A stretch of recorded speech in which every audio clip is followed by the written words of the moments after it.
Donald Trump is. This is someone who is unstable. The women of our country. I want to protect the women, sir.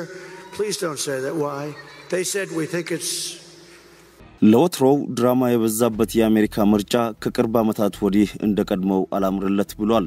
ድራማ አንሶትም አይደለም እንዲያውም ከልክ አልፏል። እንዲያውም መረን ለቋል ቢባል ይሻላል እንጂ የምርጫ ዘመቻ ፈዛዛና ደንዛዛ ከሆነ ችግር አለ ማለት ነው። በረብሻ ሀገር የሚናወጥና ቀውጢ የሚፈጠር ከሆነም አደጋ ነው። የአሜሪካ የምርጫ ድራማ ያልፈዘዘና ያልተቀወጠ ምርጫ ነው ቢባል አዎ በአብዛኛው እንደዚያ ነው ያስብላል። ጤና ይስጥልኝ ውድ የኢትዮስኮፕ ታዳሚያን ለዛሬ ያዘጋጀንላችሁ ዘገባም በ2024 የአሜሪካ ፕሬዝዳንታዊ ምርጫ ላይ የሚያተኩር ይሆናል። እስከ ዘገባችን ፍጻሜ ከኛ ጋር ተቆዩ ዘንድ እንጠይቃለን።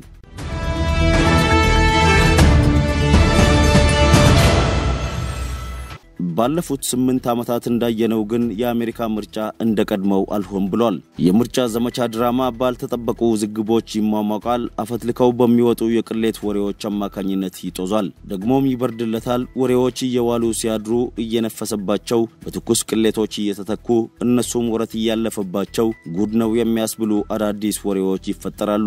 ድራማው እንዲህ እየጦዘና እየረገበ ወደ ግራና ወደ ቀኝ ያዘነበለ ይገሰግሳል። የአንዱ ተፎካካሪ ተስፋ ሲደምቅ ቆይቶ በድንገት ሲደበዝዝና ሲጨልም በስንት ጭንቅና መከራ እንደገና ሲያንሰራራና መንፈሱ ሲፈካ ብዙም ሳይቆይ እንደገና በአወዛጋቢ ጥያቄዎች እየተጠለፈ ይንደፈደፋል። መውደቅና መነሳት ይፈራረቅበታል። የተስፋና የጭንቅ ውጣ ውረድ እንደ አዋዋሉ አያድርም፣ እንዳመጣጡም አይዘልቅም። እናም የተፎካካሪዎች የብልጫ ልዩነት እየጠበበ ውድድራቸው አንገት ለአንገት እየተናነቀ ልብ አንጠልጣይ ሆኗል። ተወዳዳሪዎቹ ስንዝር በማትሞላ ርቀት ነው የሚበላለጡት። በአሜሪካ ምርጫ ላይ በ10 በመቶ ብልጫ ማሸነፍ የማይታሰብ ሆኗል። ለግማሽ ምዕተ ዓመታት አልታየም። ማንኛውም ተፎካካሪ በምርጫ ካሸነፈ በትንሽ ነው፣ ከተሸነፈም ለትንሽ ነው፣ ለማሸነፍም ለመሸነፍም ቅርብ ናቸው። በቅንጣት ልዩነት እየተበላለጡና ቦታ እየተለዋወጡ ወደ መጨረሻዋ ሰዓት ይንደረደራሉ። ማን እንዳሸነፈ እስኪታወቅ ድረስ እርግጠኛ መሆንም አይቻልም። ደግነቱ በምርጫው ማን እንዳሸነፈ የሚታወቀውም በዚያው ዕለት ነው።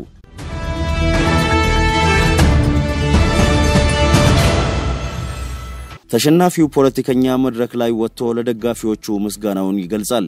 ለአሸናፊው ደግሞ እንኳን ደስ ያለህ የሚል መልእክት ያስተላልፋል። ለወግ ያህል እንጂ በንዴት ሁለመናው መንገብገቡና እርርድብን ማለቱ አይቀርም። ደስታው ለኔ በሆነ በሚል ከንቱ ስሜትም መብሰልሰሉም አያጠራጥርም። በአሜሪካ ፕሬዝዳንታዊ ምርጫ ላይ ተሸናፊ መሆን በቀላሉ የማይሽር ቁስል ነው። የሌሎች አገራት የምርጫ ዘመቻ በጥቂት ሳምንታት ቢበዛ ደግሞ በ2 እና በ3 ወራት ተጀምሮ የሚጠናቀቅ ነው። የአሜሪካ ፕሬዝዳንታዊ ምርጫ ግን የ2 ዓመት ሩጫና ወከባ ነው። በአንድ ቀን ውስጥ 4-5 ከተሞች ላይ የምርጫ ቅስቀሳ ለማካሄድ ሲጣደፉ ይውላሉ። ማታ የገንዘብ ድጋፍ ሲያሰባስቡና ታዋቂ ሰዎችን ሲያግባቡ ያመሻሉ። በወጉ ሳይተኙም በማግስቱ ደግሞ ወደ ሌሎች ከተሞች ይጓዛሉ። ዛሬ የምርጫ ዘመቻ የብዙዎችን ኪስ የሚያራቁት አክሳሪ የልመና ሩጫ ሆኗል ቢባል የተጋነነ አገላለጽ አይደለም። በፕሬዝዳንት ጆ ባይደን ምትክ የዲሞክራቲክ ፓርቲ እጩ ተፎካካሪ በመሆን ወደ ፊልሚያው ዘው ብለው የገቡት ካማላ ሃሪስ በአጭር ጊዜ ውስጥ በሚሊዮን የሚቆጠሩ ዶላሮችን ከደጋፊዎቻቸው አሰባስበዋል።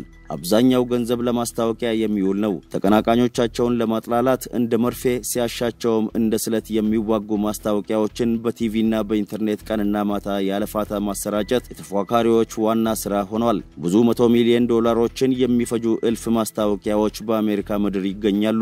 ችግሩ እየከፋ የሚመጣው ደግሞ ተቀናቃኝን ከማጥላላት ከማንቋሸሽ ባሻገር ውንጀላና ዛቻ ማዘውተራቸው ነው። የሆነ ሆኖ ካማላ ሃሪስ ሰሞኑን ባካሄዱት የምርጫ ዘመቻ ደጋፊዎችን ሰብስበው ሲናገሩ የሕግ ባለሙያ አቃቤ ሕግ ሆነው እንደሰሩ በማስታወስ ዶናልድ ትራምፕ ወንጀለኛ ናቸው ሲሉ ተናግረዋል። እንደሱ አይነት ሰዎችን አውቃለሁ፣ እየከሰስኩ ሳስፈረድባቸውም ነው የኖርኩት ብለዋል ካማላ ሃሪስ። ከደጋፊዎቻቸው ያገኙት ምላሽም ሌላ አይደለም፣ ሎክ ሂም አፕ የሚል ነው። ይህ ማለትም ካማላ ሃሪስ ተቀናቃኛቸውን ዶናልድ ትራምፕን እንዲያስሩ ነው የተሰብሳቢዎች ጩኸት። እንዲህ አይነት ጩኸት ድሮ እንደ ጊዜያዊ ስሜትና እንደ ቀልድ ነበር የሚቆጠረው። ዛሬ ግን ነገሩ የምር እየሆነ መጥቷል። ተቀናቃኝን የማሰር ጩኸት ለመጀመሪያ ጊዜ እጅግ እየገነነና እየተዘወተረ የመጣው የዛሬ 8 ዓመት ነው። የዶናልድ ትራምፕና የሂላሪ ክሊንተን ፉክክር ልታስታውሱ ትችላላችሁ። ያኔ የክስ ጣጣ ያመዘነው ወደ ሂላሪ ክሊንተን ነበር። በኮምፒውተር ውስጥ የነበሩ የመንግስት ሰነዶችን ለመሰወር ሞክረዋል፣ ከክስ ለማምለጥም የኮምፒውተር ዕቃዎችን አውድመዋል እየተባለ ተወርቶባቸዋል። ምርመራም እየተካሄደ ነበር። ዶናልድ ትራምፕ ደግሞ ሴረኛዋ ሂላሪ ክሊንተን ወንጀለኛ ናት እያሉ በየሄዱበት ሁሉ ለደጋፊዎቻቸው መናገር ያስደስታቸው ነበር። ደጋፊዎች ይህንን ተቀብለው እሰራት እያሉ ይጮሃሉ። መጥፎ ነገር የተለመደውም ያኔ ነበር። የሆነ ሆኖ ትራምፕ በምርጫው አሸነፉ። ወግ ነውና የጨዋ ደንብ ነውና ሂላሪ ክሊንተን በዚያው ዕለት እንኳን ደስ ያለህ ብለው የምርጫውን ውጤት መቀበላቸውን አሳይተዋል። እየተናነቃቸውም የአገሬውን የምርጫ ወግ አክብረዋል። ብዙም ሳይቆይ ግን ሂላሪ ክሊንተን ትራምፕን ህገወጥ ፕሬዝዳንት ነው ብለው መናገር ጀምረዋል። ይሄ የአሜሪካ ምርጫ ወግ አይደለም በጭራሽ።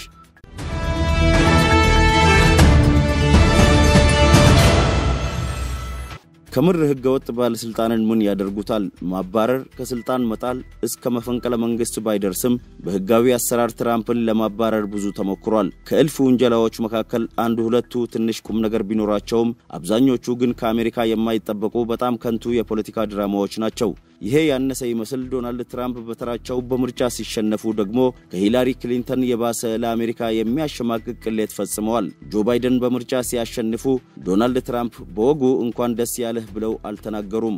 ምርጫው ተሰርቋል የሚል ጨዋታ ነው ያመጡት። የተቃውሞ ሰልፍ በፓርላማው ህንጻ ደጃፍ ተካሄደ። ግርግር ተፈጠረ።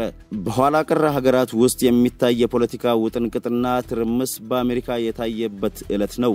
ተቃዋሚ ሰልፈኞች አጥር ጥሰው ወደ ኮንግረስ ህንጻ እየዘለሉ እየተንጋጉ ለመግባት ከፖሊሶች ጋር ግብ ገጠሙ። የጥር 6 አመጽ እየተባለም እስከዛሬ ይወራል። የሆነ ሆኖ ከቅርብ ዓመታት ወዲህ እየተበላሸ የመጣው የአሜሪካ የምርጫ ድራማ በዚሁ የሚያበቃ አይመስልም። ዶናልድ ትራምፕ አመጽን ቀስቅሰዋል በማለት ዘወትር ክስ የሚደረድሩት የዲሞክራቲክ ፓርቲ ፖለቲከኞች ዛሬ በተራቸው ዜጎችን ለአመጽ ያነሳሳሉ። ትራምፕ የአሜሪካ ህልውና አደጋ ናቸው፣ ዲሞክራሲን የሚያጠፉ የለየላቸው አደጋ ናቸው በማለት ያለፋታ ይቀሰቅሳሉ።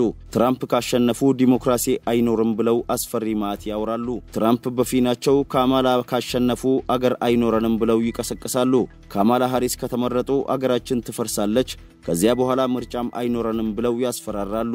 እዚህ ጋር ያለው ጥያቄ ምንድነው? ተቀናቃኝ አገርን ያፈርሳል፣ ዲሞክራሲን ያጠፋል ብለው የሚያስቡ ሰዎች እስከ መጨረሻው ጠብታ ይዋጋሉ፣ ይፋለማሉ እንጂ አገር አማን ነው፣ ነጻነት የተከበረ ነው ብለው በሰላም ለመናገር ይቸገራሉ። አገር እንድትቀጥል ወይም አገር እንድትፈርስ እጣ ፋንታዋ በምርጫ ይወሰናል ብለው በሰላም ውጤቱን ለመቀበል ይቸገሩ ይሆናል። ምርጫ ሰላማዊ የሚሆነው የኔ ሐሳብ ከተቀናቃኝ ሐሳብ ይሻላል ብለው የሚፎካከሩ ሰዎች ሲኖሩ ነው። አገር በማፍረስና አገር በመጠበቅ መካከል የምርጫ ፉክክር አይካሄድም፣ ጦርነት እንጂ። ለጊዜው አብዛኛው አሜሪካዊ ለፖለቲከኞች ቅስቀሳ ሙሉ እምነት ይሰጣል ተብሎ አይጠበቅም። እንደ ዘበት ጨዋነትን እርግፍ አድርጎ እየጣለ ወደ አመጽ ይገባል ተብሎም አይጠበቅም። ነገር ግን የወንጀልና የዛቻ ፉክክር በጊዜ ለከት ካልተበጀለት ካልተገታ ፈጠነም ዘገየም አገሬው ቀስ በቀስ ወደ አስቀያሚ የፖለቲካ ቀውስ ማምራቱ አይቀርም። የአሜሪካ ፖለቲከኞች ጩኸት ከአፍሪካ ፖለቲከኞች ጩኸት ጋር እየተመሳሰለ ከመጣ የአገሪቱ ፖለቲካስ ከአፍሪካ አገራት ፖለቲካ ጋር እየተመሳሰለ መምጣቱ የማይቀር ነው።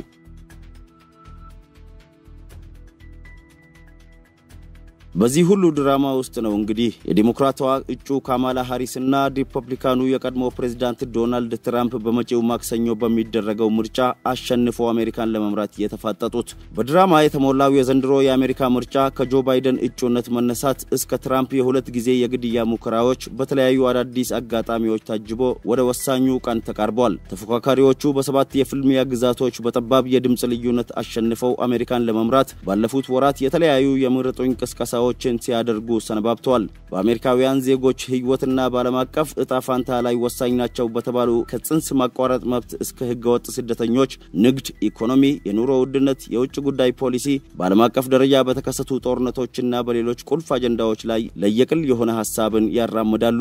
እጩዎቹ በወሳኝ ቁልፍ አጀንዳዎች ላይ ያላቸውን አቋም ጥቂቶቹን እንመልከት።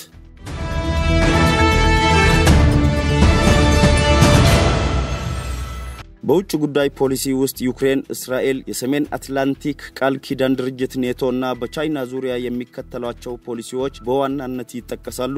ሩሲያ ዩክሬንን ከወረረችበት ጊዜ አንስቶ የጆ ባይደን አስተዳደር ላለፉት ዓመታት ከ64.1 ቢሊዮን ዶላር በላይ ወታደራዊ ድጋፍ አድርጓል። ከዚህ ባለፈም አስተዳደሩ ኔቶን ጨምሮ ሌሎች ምዕራባውያን ሀገራት እና ድርጅቶች ለኪየቭ ኢኮኖሚያዊና ወታደራዊ ድጋፍ እንዲያደርጉ በማስተባበር ግንባር ቀደሙን ሚና ተጫውቷል። ባለፉት ከሁለት ዓመታት ለዘለቁ ጊዜያትም በሩሲያ ወደ ውጪ በሚላኩ ምርቶችና ባለስልጣኖች ላይ ማዕቀቦችን በማደራጀትና በማስተግበር ሃሪስ ከፍተኛ ሚና ነበራቸው። ከዩክሬን ፕሬዝዳንት ዜሌንስኪ ጋርም ለ7 ጊዜ ተገናኝተዋል። ጦርነቱ እንዲያበቃ ዩክሬን የተወሰነ ግዛቶቿን ለሞስኮ አሳልፋ እንድትሰጥ የሚሰነዘሩ ሐሳቦችን እጅ የመስጠት ሐሳቦች ብለው የሚጠሩት ካማላ ሃሪስ በምርጫው የሚያሸንፉ ከሆነ የአሜሪካን ድጋፍ እንደሚያስቀጥሉም ቃል ገብተዋል።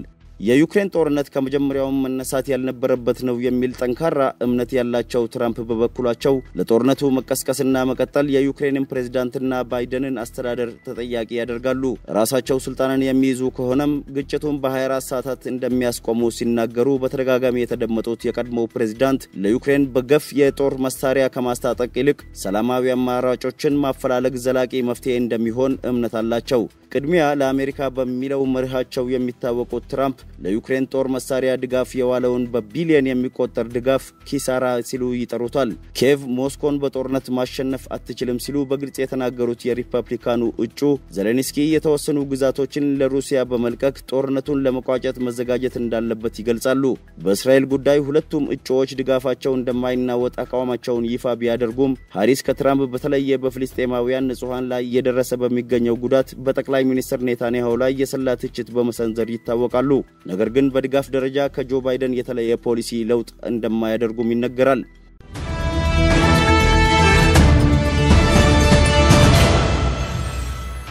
በስልጣን ላይ እያሉ ጀምሮ እስካሁን የእስራኤል ጠንካራ ደጋፊ ሆነው የዘለቁት ትራምፕ የአሜሪካን ኤምባሲ ወደ ኢየሩሳሌም በማዛወር በአረብ ሀገራትና በእስራኤል መካከል በተከታታይ በተደረገው የሰላም ስምምነት ትልቁን ድርሻ ይወስዳሉ።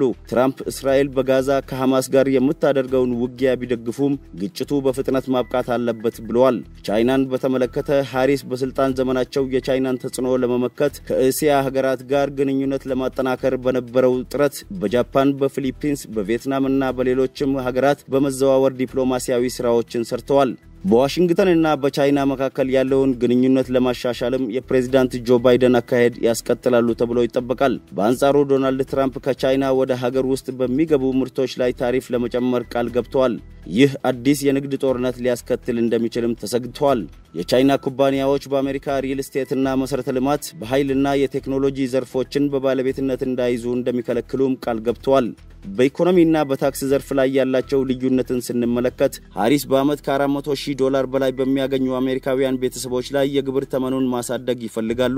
ነገር ግን ከዛ በታች ገቢ በሚያገኙ አሜሪካውያን ላይ ትራምፕ በ2017 ተግባራዊ ያደረጉትንና በቀጣዩ አመት የሚጠናቀቀውን የታክስ ቅነሳ ማራዘም ይሻሉ። ከጉርሻ ላይ የሚወሰድ ታክስን ማስቀረት፣ አዲስ ልጅ ለሚወልዱ ወላጆች $6,000 ለመስጠትና ለአዲስ ቤት ገዢዎች $25,000 ብድር ለመስጠት ወስነዋል።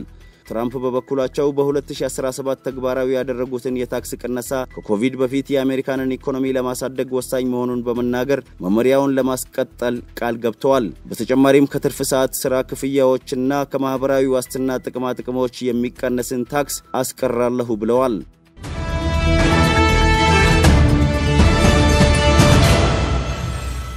ወሳኙና ዋናው ጉዳይ ህገወጥ ስደተኞችን በሚመለከት ያላቸው አቋም ሲሆን ስደተኞችን በተመለከተ ከዲሞክራቷ ካማላ በተለየ ጠንካራ አቋም ያላቸው የሪፐብሊካኑ እጩ በፕሬዝዳንትነታቸው ዘመን ያስጀመሩትን 725 ኪሎ ሜትር የሚረዝመውን የአሜሪካ ሜክሲኮን ድንበር ግንብ ማስጀመር ይፈልጋሉ። በህገወጥ መንገድ ወደ ሀገር ውስጥ ሲገቡ ወይም ሌሎች የኢሚግሬሽን ህጎችን ሲጥሱ የተያዙትን ስደተኞች በሙሉ እንደሚያስሩና ወደ ሀገራቸው እንደሚመልሱም ዝተዋል። በተጨማሪም የድንበር ደህንነትን ለማጠናከር ናሽናል ጋርድና አስፈላጊ ከሆነም መደበኛ ወታደር እንደሚያሰማሩ በአሜሪካ በህገወጥ መንገድ ገብተው ከሚኖሩ ስደተኞች የሚወለዱትን ህፃናት የአሜሪካ ዜግነት እንዲያገኙ የሚፈቅደውንም ህግ ለመሰረዝ አቅደዋል። ዴሞክራቷ ሃሪስ ደግሞ ህጋዊ ስርዓትን የተከተለና ሰብአዊነትን በተላበሰ መንገድ ለታታሪ ዜጎች ዜግነት እንዲያገኙ እጥራለሁ ብለዋል። በተጨማሪም የአሜሪካን ድንበር ወኪሎች፣ የኢሚግሬሽን ዳኞችና የጥገኝነት ጠያቂዎች ሰራተኞችን ለማጠናከር ሴኔቱ ያቀረበውን የገንዘብ ድጋፍ ሐሳብ እንደሚደግፉም ይፋ አድርገዋል። የአየር ንብረት ለውጥ፣ ትምህርት፣ ዲሞክራሲ፣ ጽንስ ማቋረጥና ሌሎችም ቁልፍ ጉዳዮች ሁለቱ እጩዎች የተለያየ ሐሳባቸውን ከሚያንጸባርቁባቸው አጀንዳዎች መካከል ዋናዎቹ ናቸው። በመጪው ማክሰኞ አሜሪካ 47ኛውን ፕሬዝዳንቷን ለመወሰን በመላ ሀገሪቱ ምርጫ ታካሂዳለች። አሸናፊው ከላይ በተጠቀሱት አጀንዳዎችና በሌሎች ቁልፍ ጉዳዮች የሚከተሉት ፖሊሲዎች የዓለምንና የአሜሪካን ቅርጽ የሚወስን ይሆናል ተብሎም ይጠበቃል።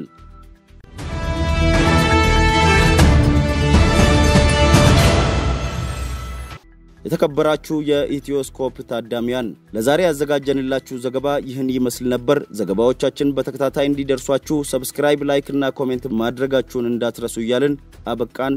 ቸርን ሰንብት።